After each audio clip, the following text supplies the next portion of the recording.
An illegal mine in South Africa has collapsed on over 1,000 coal miners, with rescue attempts being anything but normal. I also give a thumbs up to State Senator Shelley Luther for being a badass woman here. Also, thumbs down to a missing person, which I will explain. Today, we also celebrate the anniversary of an underground network to help freed slaves back in the 1800s, and running back Derrick Henry is the man of the week here, all here on the Bullock today, so let's do it. The mainstream news is so corrupt. This is unbelievable. This is wild. No one is talking about this. The shootings are just out of control right now. You don't read the newspaper, you're uninformed. If you do read it, you're misinformed. An illegal mine has collapsed in South Africa, with a few hundred miners still trapped below the Earth's surface in the town of Stilfontein in South Africa. The country's holding the world's largest reserves of gold, platinum, group metals, and chrome. It's become a hub for miners to illegally operate, skipping the hefty additional costs of taxes and procedures. Since a police operation was launched to force miners out of the shaft after the collapse, more than 1,170 people have indeed resurfaced out of the mine since then. But at least a few hundred are still left underground. A few thousand miners were operating when the abandoned mine shaft collapsed, probably because there was no government oversight and no safety guidelines being followed. This has created a political stir in the region, as police, being already fatigued at the illegal mining activities throughout the country, are giving rescue efforts a hard time. Police have been limiting supplies to force out the hundreds of people believed to still be stuck underground, according to a community leader and a miner who was rescued on Friday. Quote unquote, "There's nothing left for someone to eat, drink, or anything that can make a human being survive down there. There is nothing left underground for now." Iyanda Ndeni, 35, who was hoisted out of the shaft on Friday, said just this past Sunday. Now, rescue operations involving volunteers were still underway on Sunday in Stilfontein, which is southwest of the executive capital of Pretoria, according to reporter Haru Mutasa, who's reporting from the site. The rescued men seem to be clinging to life, as it said there are men who are still stuck and too weak to be rescued at this point. Mutasa said it could take up to 45 minutes for the volunteers to rescue one single person from the mining shaft alone. On Wednesday, Kumbuzdo Najaveni, a minister in the presidency of South Africa, told reporters the government did not intend to even step in to help. Quote unquote, "Honestly, we're not sending help to criminals. We're going to smoke them out. They will come out," she said. Her comments obviously drawing sharp criticism from those focused on the rescue efforts. Now, thousands of miners, many hailing from other countries, are said to be illegally operating abandoned mine shafts in mineral-rich South Africa. Due to South Africa's position on Earth and its climate, the country is very rich with minerals such as platinum, copper, uranium, silver, gold, and titanium. You'd think a country so rich with resources would be cause for enormous wealth, like Roman Empire-style wealth. But these sources of wealth have become magnets for conflict rather than sparks for development, as you can obviously see from the rescue efforts themselves.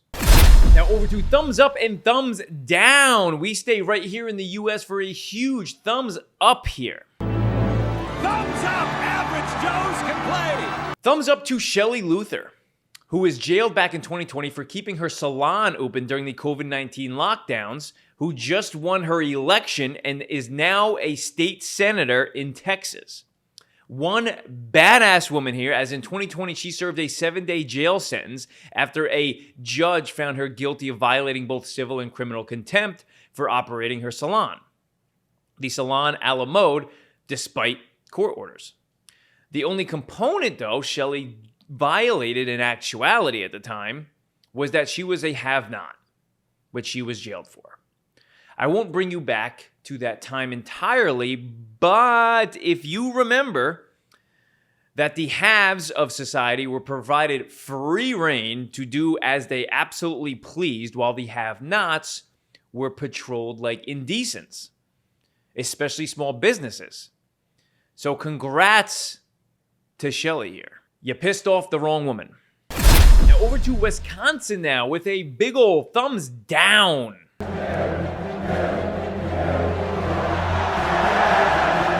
A thumbs down to Ryan Borgwart, who was reported as missing back in August by his family after not returning from a kayaking trip on Green Lake. A frantic search by the town took place over the following weeks. After the initial search concluded, a deeper investigation into Ryan's digital life opened up a door that Ryan cannot close at this point, with revelations coming out just this past month.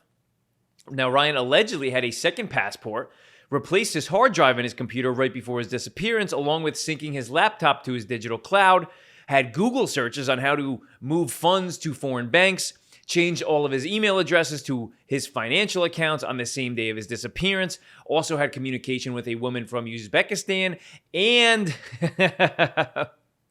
I know what you're waiting for here. Yes, he did that as well. The old classic life insurance policy. Let me take out a $375,000 life insurance policy right before faking a disappearance. No red flags there, for sure. Rookie move on Ryan's part. Indeed, he did take that out. Authorities have pinpointed him as being somewhere in Europe right now. We ought to send Hank Schrader out for him at this point. Now, sometimes we don't realize how quickly time has passed, which is why I bring you to this day in history.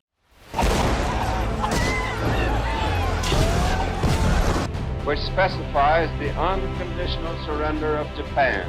The president has been shot.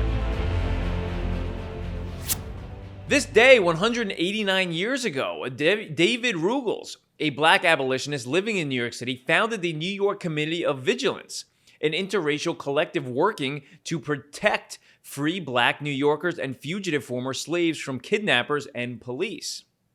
Its stated goal is to, quote-unquote, protect unoffending, defenseless, and endangered persons of color by securing their rights as far as practical. Though New York State had abolished slavery in 1827, the city's economy depended on its trade with the southern plantation economy.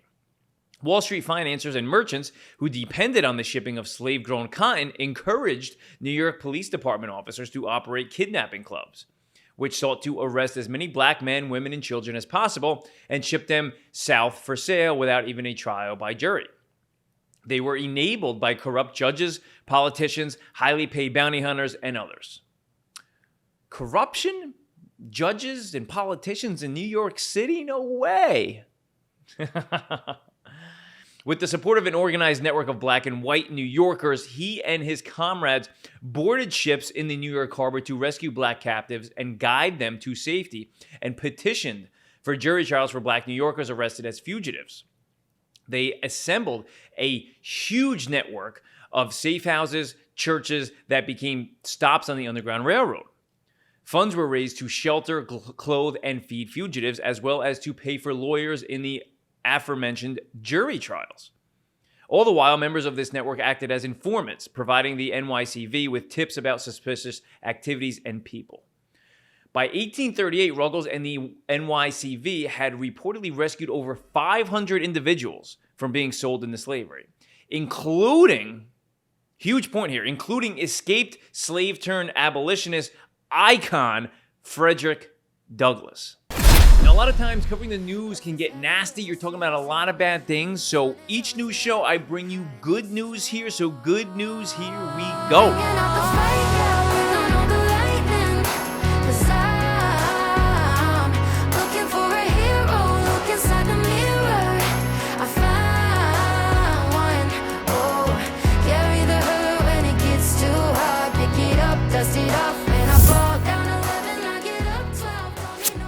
Over to Baltimore now, as Derrick Henry, running back for the Baltimore Ravens, earned himself the NFLPA's Community MVP for providing new winter coats to each and every student at Curtis Bay Elementary School in Baltimore, totaling 465 students. Also earlier this year, Henry supplied the same school district with 200 backpacks and school essentials.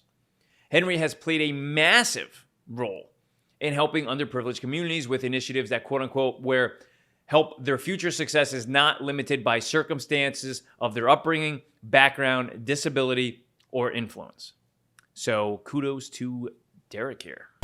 Now, your daily news podcast, The Bullock, is out Tuesday through Thursday at 5 p.m. I will be back here tomorrow evening with another Bullock for your world news stories, and I will see you then. News and factual material are deeply researched and confirming the validity of multiple sources by the broader media landscape across the global sector in the digital world. All statements are a combination of primary and secondary research components geared towards providing the only news show and video podcast form that provides a clear understanding of important world issues that are being left out by the completely biased and politically driven global media machine. Thank you for listening.